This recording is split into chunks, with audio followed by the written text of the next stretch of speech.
जीवन है गहरे से गहरे आनंद में जीने की कला। लेकिन हम अपनी ही धारणाओं में उलझकर इसे दुख बना लेते हैं। जिस दिन कभी जीने की कला आ जाती है तो साफ दिखाई देने लगता है कि दुख का कोई कारण नहीं था।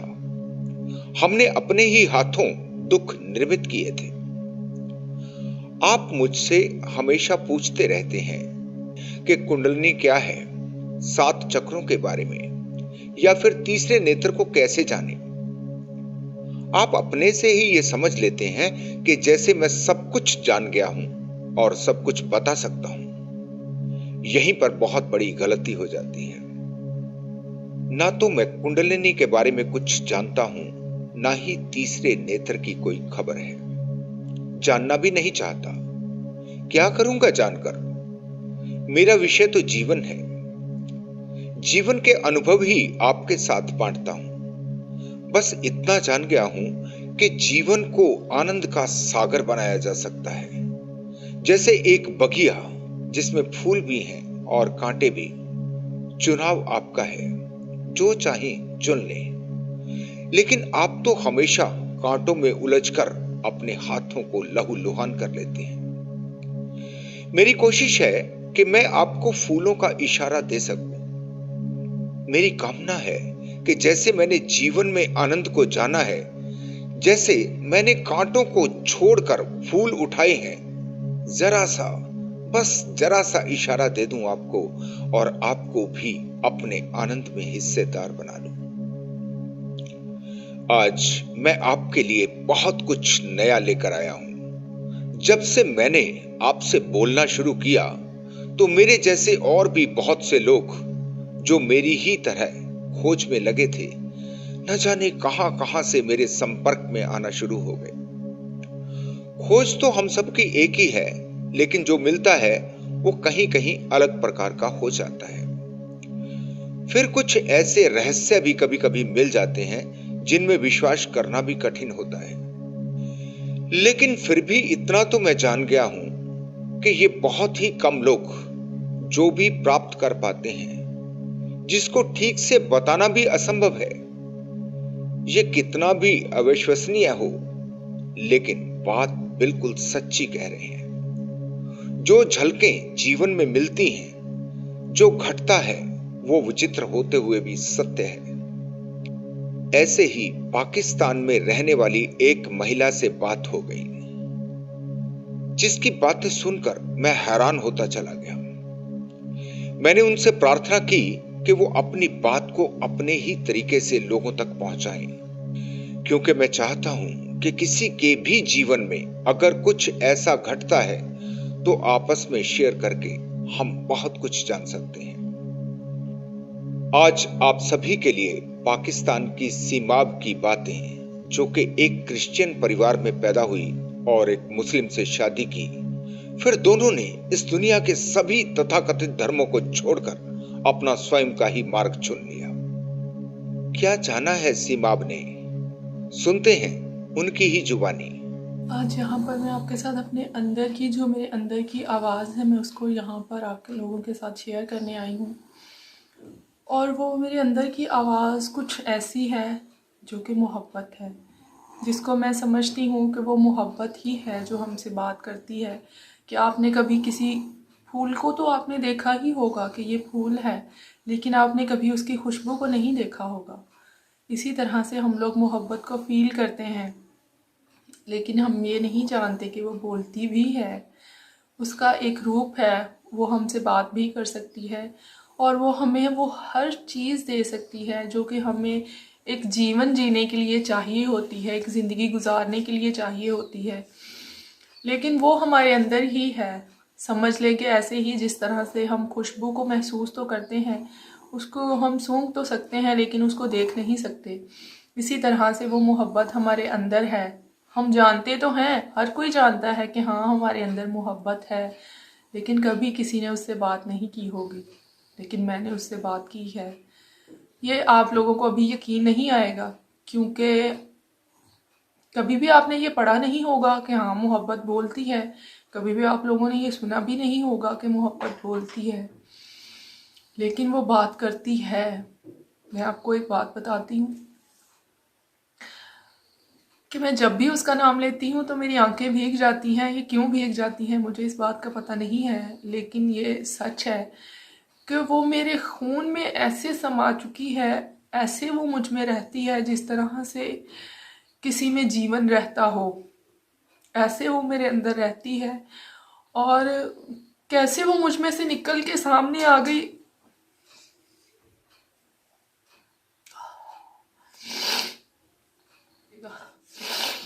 सॉरी, मैंने आपको ये बताया ही नहीं था कि अभी एक हकीकत है कि जब भी मैं उसका नाम लेती हूँ तो मेरी आंखों में से जो आंसू निकलते हैं उनको मैं रोक नहीं पाती हूँ। मेरी जो इमोशंस हैं वो आउट ऑफ कंट्रोल हो जाती हैं। मैंने उसे कभी देखा नहीं है, लेकिन हाँ, मैंने उसे सुना ज़रूर है। मैं उसको सुन सकती हूँ। मोहब्बत की एक आवाज़ है। अगर हमारे कान हैं तो मोहब्बत की एक आवाज़ भी है। अगर हमारी आंखें हैं तो मोहब्बत का एक रूप भी है जिसे हम देख सकते हैं अपनी आंखों से।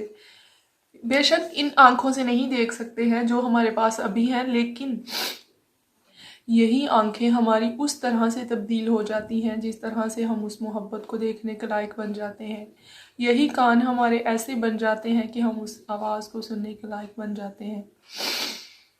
तो ये मेरी ज़िंदगी जो है वो कुछ ऐसी है कि मैं इसको अभी तक खुद भी अच्छी तरह से वैसे नहीं समझ पाई हूँ जिस तरह से मुझे समझना चाहिए कि क्या ज़िंदगी है, क्या जीवन है, क्या जन्मों जन्मों का नाता है। इस चीज़ को मैं अभी समझ नहीं पा रही हूँ, लेकिन हाँ, समझ जाऊँगी। इस चीज़ का मुझे ज़रूर पता है। मैं आपको आज से 6 माह पहले की बात बताती हूँ कि आज से तकरीबन 6 माह पहले मेरे अंदर उस मोहब्बत को मैंने एक्सेप्ट किया था। वो मेरे साथ कब से थी इस चीज़ का मुझे पता नहीं है, लेकिन मैं उसको एक्सेप्ट इसलिए नहीं करती थी क्योंकि मैं ये सोचती थी कि मैं अपने खुदा से प्यार करती हूँ। मैं अपने खुदा को कैसे धोखा दे दूँ, मैं कैसे किसी ऐसे आवाज़ को एक्सेप्ट कर लूँ जो कि मेरे अंदर से आ रही है और वो मुझसे ये कहती है कि मैं तुमसे मोहब्बत करती हूँ और मैं तुम्हारे लिए हर वो काम कर सकता हूँ जो तुम चाहोगी। तो तब मैं ये सोचती थी कि मैं अपने खुदा के साथ, जिसको मैं मानती हूँ कि उसने मुझे पैदा किया है, उसने मुझे बनाया है, वो हर वक्त मेरे साथ है, उसके साथ नाइंसाफ़ी करूँगी या उसे धोखा दे दूँगी या फिर वो मुझे ये समझेगा। ये मेरी सोचने की तब सलाहियत थी, जितना मैं तब सोचती थी उस हिसाब से मैं आप लोगों से बात कर रही हूँ कि तब मैं ये सोचती थी कि अगर मैं इस चीज़ को तब मैं ये सोचती थी कि अगर मैं इस चीज़ को एक्सेप्ट करूँगी तो मैं बहुत ही गलत कर दूँगी। लेकिन वो भी इस शिद्दत से मुझे चाहती थी कि मैं समझ नहीं पा रही थी कि वो मुझसे क्यों इतना प्यार करते हैं, क्यों मुझे वो कहते हैं कि हम हर चीज़ तुम्हारे लिए कर सकते हैं। और यहाँ तक कि ये नहीं था कि उनका मुझ पे पूरा कंट्रोल था, ऐसी कोई चीज़ नहीं थी कि वो मुझ पे कंट्रोल कर रहे थे। इनफैक्ट वो मेरी इजाज़त के बगैर या मुझसे जब तक मैं नहीं चाहती थी तो वो मेरी ज़िंदगी में कभी भी आकर मुझसे बात नहीं करते थे। जब मैं चाहती थी तो एक दफ़ा तो यूँ हुआ कि बहुत देर हो गई मैंने उनसे कभी बात नहीं की थी और एक दफ़ा मैंने बस अपने दिल में सोचा कि वो जो मुझसे प्यार करता है क्या मैं उससे बात कर सकती हूँ। तो वो फ़ौरन से आ गए और उन्होंने मुझसे बात की और उन्होंने मुझसे कहा कि हम तो मैंने उनसे ये पूछा कि आप इतनी देर बाद क्यों आए हैं? आप पहले जल्दी आ जाते थे, हम मुझसे बात करते थे, हमें गाइड करते थे कि ये करो वो करो, तो अब आप इतनी देर से क्यों आए हैं? तो उन्होंने कहा तुम क्या जानो कि हम तो दरवाजे पे खड़े तुम्हारा इंतज़ार करते थे कि कब तुम बोलोगी और कब हम तुमसे बात करेंगे। तो इस चीज़ को देखने के बाद मुझे ये फ़ील हुआ कि वो मुझे हर्ट तक नहीं करना चाहते थे, मेरी फीलिंग को भी वो हर्ट नहीं करना चाहते थे। इतने इमोशंस, इतनी मोहब्बत उनमें कैसे थी मुझे नहीं इस चीज़ का पता था, लेकिन आहिस्ता आहिस्ता वो मुझ में कन्वर्ट हो रही थी। ये भी मैं नहीं जान पा रही थी कि वो मुझ में और उनमें अब कोई फ़र्क ही नहीं रह रहा था। इस चीज़ को मैं सोचने पे मजबूर हो रही थी और कई दफ़ा तो मैंने खुद पे इतना शक किया उस आवाज़ को लेकर के मैं डॉक्टर के पास चली गई। मुझे लगा कि मैं बीमार हूँ, मुझे कोई मेंटल प्रॉब्लम है, मैं मेंटली फिट नहीं हूँ। तो मैंने डॉक्टर के पास गई, उन्होंने कहा कि आपको कोई ऐसी मतलब सीरियस कोई बीमारी नहीं है, आप डिप्रेशन का शिकार हो, आपको डिप्रेशन है ये वो। उन्होंने मुझे कुछ मेडिसिन्स दे दी और जो मैंने उन्होंने मुझे कुछ मेडिसिन्स दे दी जो मैंने थोड़े दिन तक यूज़ की, लेकिन मुझे कुछ उससे ये नहीं हुआ कि मुझे इन मेडिसिन से कुछ फ़र्क पड़ेगा। लेकिन वक्त के साथ साथ जैसे जैसे वक्त गुजरता गया, उन्होंने मेरी ज़िंदगी के आने वाली ज़िंदगी के बारे में मुझे बताना शुरू कर दिया कि अब तुम्हारी ज़िंदगी में ये होगा, आज तुम्हारी ज़िंदगी में ये होगा। आज से यहाँ तक कि दिन को छोड़ के, महीनों को छोड़ के, सालों तक की उन्होंने मुझे बातें बताना शुरू कर दी कि आने वाले वक्त में तुम्हारे साथ ये होगा। जैसे अब मैं आपको एक एग्जांपल देती हूँ कि जब उस बात को बताया जाता था तब उसके होने के कोई चांसेस नहीं होते थे। यहाँ तक कि उसके पॉसिबल होने के बारे में मैं सोच भी नहीं सकती थी अपने लॉजिकल माइंड से। जितनी मेरे पास अक्ल थी, जितनी मेरे पास समझ थी, उस समझ के लिहाज से तो मैं ये सोच भी नहीं सकती थी कि जो ये कह रहे हैं वो कभी हकीकत भी बन सकता है। लेकिन जैसे जैसे वक्त गुजरता था तो वो कंडीशंस खुद ब खुद सामने आना शुरू हो जाती थी, जिन कंडीशंस के अंडर वो सिचुएशन जो थी उन्होंने जो बताई थी कि ये होगा, वो खुद ब खुद रियल में तब्दील हो जाती थी। फिर मैंने एक चीज़ अपने अंदर ये नोट की कि जो भी मेरे इर्द गिर्द के लोग होते हैं, जो भी मेरे साथ हैं, मेरे फैमिली में, और ख़ास तौर पर जिनसे मैं मोहब्बत करती हूँ, वो ऐसे ही बन गए थे जैसे मैं बिल्कुल चाहती थी। कैसे बन गए थे ये नहीं मुझे पता, लेकिन किसी हद तक वो वैसे ही बिल्कुल बन चुके थे जिस तरह से मैं सोचती थी। उनको मैंने कभी कहा भी नहीं था कि आप ऐसे बन जाओ या मेरे साथ आप ऐसे ज़िंदगी में, मैं चाहती हूँ कैसे हमारी ज़िंदगी गुजरे, इस तरह से मैंने कभी भी उनसे कुछ नहीं कहा था। लेकिन फिर भी यूँ कह लें कि जो मैं चाहती हूँ वो रियल में बन जाता है। इस चीज़ का मुझे पता नहीं है कि क्यों बन जाता है, लेकिन ये जानती ज़रूर हूँ कि वो रियल में तब्दील हो जाता है जो भी मैं चाहती हूँ। और कभी कुछ गलत चाहूँ ऐसा हो नहीं सकता, और सही चाहूँ और वो पूरा ना हो ये भी नहीं हो सकता। मुझे खुशी है कि मैं आप लोगों के साथ अपनी ज़िंदगी को शेयर कर रही हूँ, और मुझे पता है कि आप भी अपने आप को पहचानेंगे, आप भी अपने आप को जान जाएंगे। क्योंकि जब हमें दुख मिलता है तो हमें उस दुख का भी शुक्रिया अदा करना चाहिए, क्योंकि वो दुख ही हमारी असली पहचान को हमें बताता है। वो दुख की वजह से ही हम अपने आप को जान पाते हैं। यहाँ पर लोग खुशियों के पीछे भाग रहे हैं, हर कोई ये चाहता है कि मेरी ज़िंदगी में खुशियाँ आ जाएं, लेकिन खुशियाँ तब तक नहीं आ सकती हैं जब तक आप अपने दुख को जीना शुरू नहीं करेंगे। अपने दुख को जीना शुरू करें। अपना जो आपको दुख दिया गया है, जो दुख आपको मिल रहा है, वो किसी वजह से मिल रहा है, उसकी एक वजह है, और वो वजह है आपका जागना। आपको जागने की ज़रूरत है, इसीलिए आप दुख में हैं। अगर आप नहीं जागेंगे तो वो दुख आपका पीछा तब तक नहीं छोड़ेगा जब तक आप जागेंगे नहीं। तो अपने आप को जगाएं, उस दुख को महसूस करें, अपने इतने अंदर तक उसको ले जाएं कि उसका कोई वजूद ही ना रहे बाकी आपके अंदर, और आप वहाँ उतर जाएं। अपने दुख को उस सीढ़ी की तरह इस्तेमाल करें जो सीढ़ी आपके अंदर तक उतरती है, और वहाँ पर वो हर चीज़ मौजूद है जो आपको आपकी ज़िंदगी में चाहिए, जो आप चाहते हैं, जो आपको मिलनी चाहिए, जिसके आप हकदार हैं। जिस तरह से मैं हर चीज़ की हकदार हूँ, मैं जानती हूँ, और मुझे वो हर चीज़ मिलती है। क्यों? क्योंकि मैंने दुख को जिया है बहुत एक लंबा अरसा, तकरीबन मैंने 7 साल या इससे भी बहुत ज़्यादा पहले, पिछले जन्मों में भी कई हद तक मैंने अपने दुख को जिया है, और उस दुख ने आज मुझे ज़िंदा किया है। ज़िंदा होने का मतलब ये नहीं है कि हमारे पास एक फ़िज़िकल बॉडी होना ज़रूरी है और हम फिज़िकल बॉडी में ही रहकर ज़िंदा रह सकते हैं। ज़िंदा होना हमारे अंदर से जागना होता है। जब हम अपने अंदर से जाग जाते हैं तभी हम ज़िंदा होते हैं, अदरवाइज़ हम ज़िंदा नहीं हैं। और हमें ज़िंदा करने के लिए ही इस दुनिया में एक दुख भी एक किस्म की एक चीज़ है जो कि हमारे ज़िंदा रहने में या हमें ज़िंदा करने में एक बहुत इम्पोर्टेंट रोल अदा करता है। वो बुरा नहीं है, मेरे लिए वो बहुत अच्छा है, क्योंकि उसी ने तो मुझे ज़िंदगी दी है। अगर वो मेरी ज़िंदगी में ना होता तो आज मैं वो ना बनती जो मैं हूँ।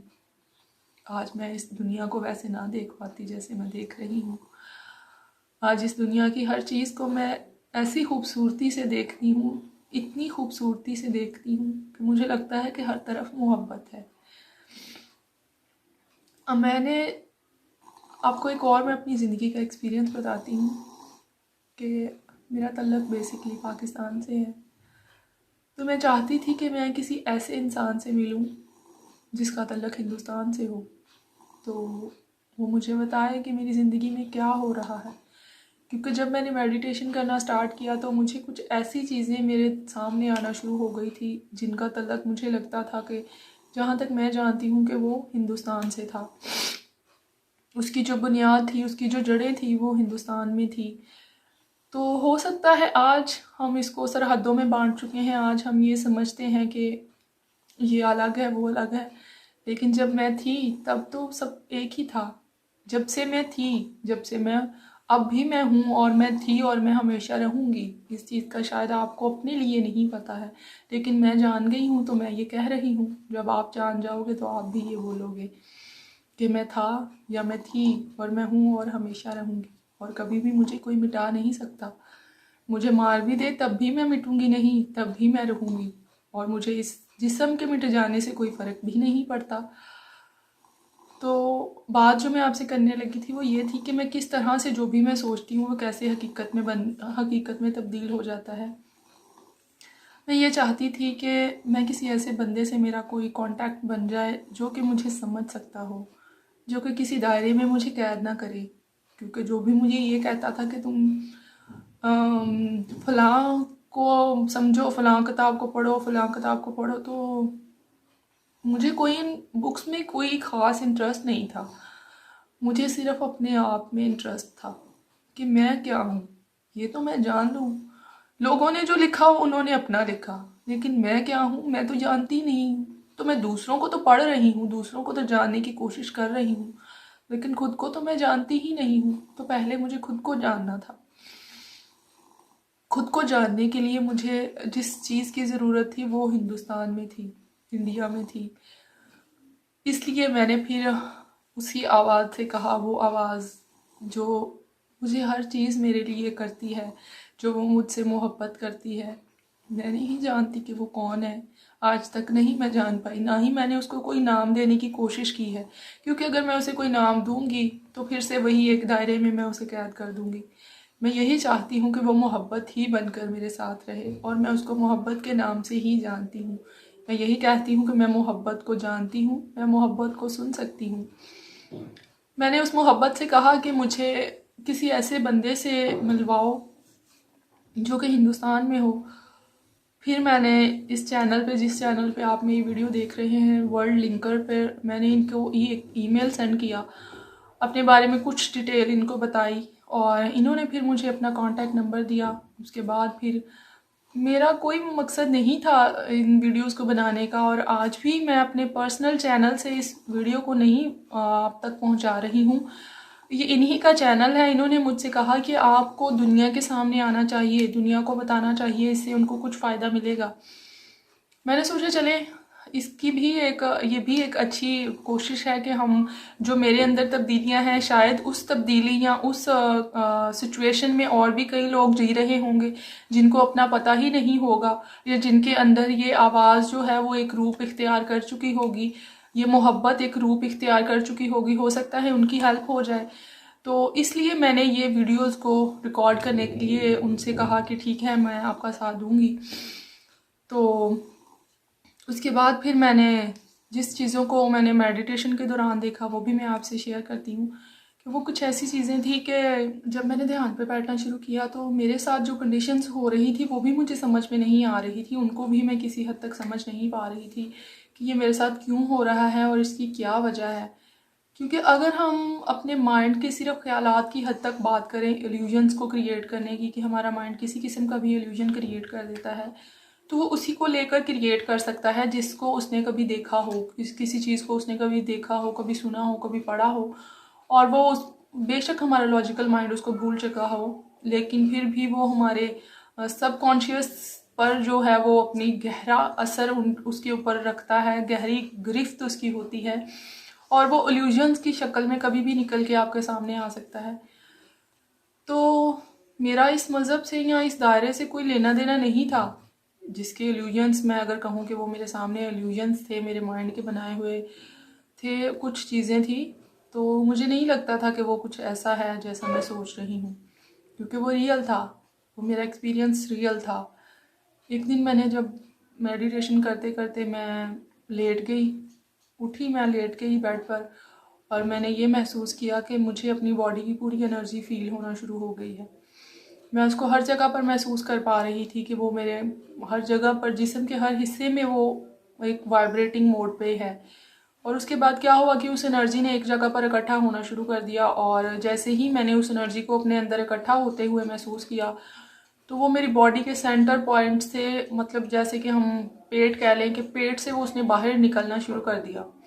और मैं देख रही हूँ कि मेरी बॉडी की सारी एनर्जी बाहर जा रही है, और वो एकदम से बाहर पूरी की पूरी निकल गई, और छत से भी बाहर चली गई, जो हमारे रूम की छत थी वहाँ से भी वो बाहर चली गई, और फिर वो काफ़ी ज़्यादा मुझसे दूर चली गई।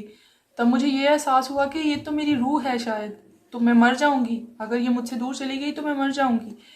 तो मैंने उसको पकड़ के वापस अपने अंदर डाल लिया, मैंने उसको वापस खींच लिया, कि मैंने चाहा कि नहीं नहीं तुम मत जाओ, तो वो एकदम से वापस मेरी बॉडी के अंदर आ गई। और जब मैं उठी तो मैं आपको बता नहीं सकती कि वो कैसा एक्सपीरियंस था, ये मैं लफ्ज़ों में बयान नहीं कर सकती कि तब मेरी क्या कंडीशन थी उसके बाद। तो एक दफ़ा यूं भी हुआ कि मैं मेडिटेशन कर रही थी और एकदम से मेरे सामने शाह के वो मेरे सामने आ गए हैं।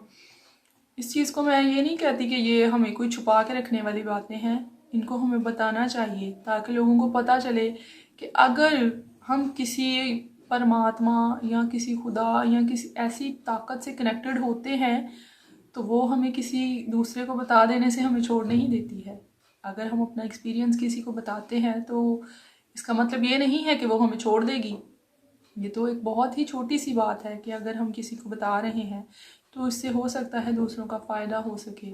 हमारा तो कोई नुकसान नहीं है बताने में या ना बताने में, मैं ये समझती हूँ, क्योंकि मैं लिखी हुई बातों पे ज़्यादा यकीन नहीं करती हूँ, और मुझे यकीन दिलाना भी बहुत मुश्किल है, क्योंकि आज तक मैंने कभी भी किसी पे यकीन नहीं किया है। वो जो मुझे कुछ भी कहता रहे कि तुम ये हो तुम वो हो, इस चीज़ पे मैं कभी भी बिलीव नहीं करती हूँ। जो भी मैंने देखा है, जो भी मैंने सुना है, वो मैंने जब तक खुद में महसूस नहीं किया और तब तक मैंने उसको उस पर कभी मैंने बिलीव नहीं किया है।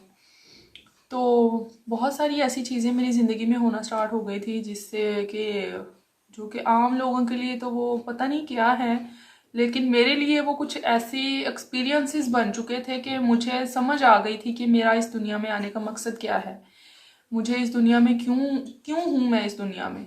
सिर्फ काम करने के लिए तो नहीं आई हूँ कि मैं सिर्फ घर के काम करूँ, बर्तन साफ करूँ, रोटियाँ बनाऊँ, और सिर्फ ज़िंदगी पैसों के लिए जीने के लिए भी नहीं आई हूँ, क्योंकि जिनके पास बहुत ज़्यादा पैसे हैं वो उनको फिर क्या करना है। अगर हम पैसे कमाने के लिए आए हैं तो जिनके पास बहुत ज़्यादा पैसे हैं वो किस लिए आए हैं। तो ये चीज़ें सोचते सोचते मैं बहुत ही गहराई में उतर गई, और फिर मैं आपको क्या क्या बताऊँ कि बहुत सारी ऐसी चीज़ें भी थी जो मुझे फ़ील होना शुरू हो गई, जैसे कि मैं अपने कानों से वाइब्रेशंस को, कुछ वाइब्रेशंस इस हर जगह पर मौजूद हैं, हर एनर्जी है ये चीज़, हर एक चीज़ जो है वो एक एनर्जी की फॉर्म है, तो उस एनर्जी को हम महसूस भी कर सकते हैं अपने कानों से। उस वाइब्रेशन को मैं सुन सकती थी, आवाज़ की सूरत में भी सुन सकती थी, और वाइब्रेशंस की सूरत में उनको महसूस भी कर सकती थी, और यहाँ तक कि मैं चीज़ों की वाइब्रेशन को भी महसूस कर सकती थी।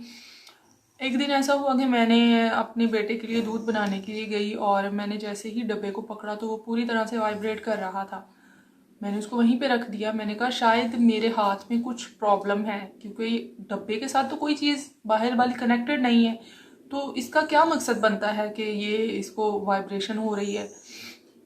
सेम वैसे ही वाइब्रेशन थी जैसे हमारा मोबाइल वाइब्रेटिंग मोड पे हो तो हम उसको टच करें तो हमें महसूस होता है, इसी तरह से उस डब्बे में से वाइब्रेशंस हो रही थी। और जब मैंने उसको दोबारा रख के पकड़ा तो वो फिर से वाइब्रेट कर रहा था। इससे मैंने ये जाना कि हर चीज़ वाइब्रेशन है। वाइब्रेशन का मतलब है कि हर चीज़ जो है वो एक एनर्जी है, सिर्फ हमें ये चीज़ें दिखाई देती हैं, बेसिकली ये चीज़ें नहीं हैं, ये एक एनर्जी की फॉर्म है। और इनको बांध के रखने वाला ओरा है। और ओरे के बारे में फिर मैंने ये जाना, जब मैंने उसको देखना शुरू कर दिया था, मुझे वो अपनी आंखों से दिखाई देना शुरू हो गया था कि हर चीज़ के गिर्द एक लेयर है जो कि आमतौर पर हमें दिखाई नहीं देती है। लेकिन जब मैंने मेडिटेशन स्टार्ट करना शुरू किया तो मुझे वो लेयर भी दिखाई देना शुरू हो गई थी। कुछ कलरफुल्स भी होती हैं, कुछ की लेयर कलरफुल होती हैं और कुछ की समझ लें कि वाइट ही होती है। चीज़ों की जो आमतौर पर किसी भी जो चीज़ है, कोई भी जिसको हम जैसे कि कोई भी चीज़ लगा लें, जैसे बेड है, कबर्ड है, इस तरह की जो भी चीज़ें होती हैं, इनका जो ओरा होता है वो वाइट होता है। और फिर मैंने ये भी जाना कि अगर ये चीज़ें एनर्जी हैं तो इनको बांध के रखने वाला वो ओरा है। अगर वो ओरा इनके इर्द गिर्द ना हो तो ये एनर्जी कभी भी यहाँ पर स्टक नहीं रह सकती, ये एक फॉर्म में इकट्ठी होकर नहीं रह सकती, ये फ़ौरन से बिखर जाएं। उस ओरे की वजह से ही ये एनर्जी की फॉर्म जो है वो एक चीज़ के रूप में हमें दिखाई दे रही है। इसी तरह से अगर हमारे इर्द गिर्द वो ये ओरा ना हो तो हम कभी भी इस तरह से नज़र नहीं आ सकते, जिस तरह से हम दूसरों को नज़र आते हैं या जिस तरह से हम दूसरी चीज़ों को देखते हैं, हम कभी भी उनको वैसे नहीं देख पाते। सीमाब ने जो जो महसूस किया उसे बताने की कोशिश की, और ऐसा नहीं है कि ये केवल सीमाब के साथ ही हुआ। बहुत से लोगों से कुछ ऐसे ही मिलते जुलते अनुभव प्राप्त हुए। बस फर्क सिर्फ इतना है कि सीमाब बहुत अच्छे ढंग से सब कह पाई, बाकी लोग उसे कैमरे के सामने कह नहीं पाए, उसे एक्सप्लेन नहीं कर पाए। अगर आप में से भी किसी के साथ कुछ ऐसी घटनाएं घटी हैं या आपने अपने अंदर कुछ ऐसा ही अनुभव किया है तो हमसे जरूर शेयर करें। मेरा ईमेल एड्रेस स्क्रीन पर दिया गया है, आप अपने अनुभव उस पर शेयर कर सकते हैं।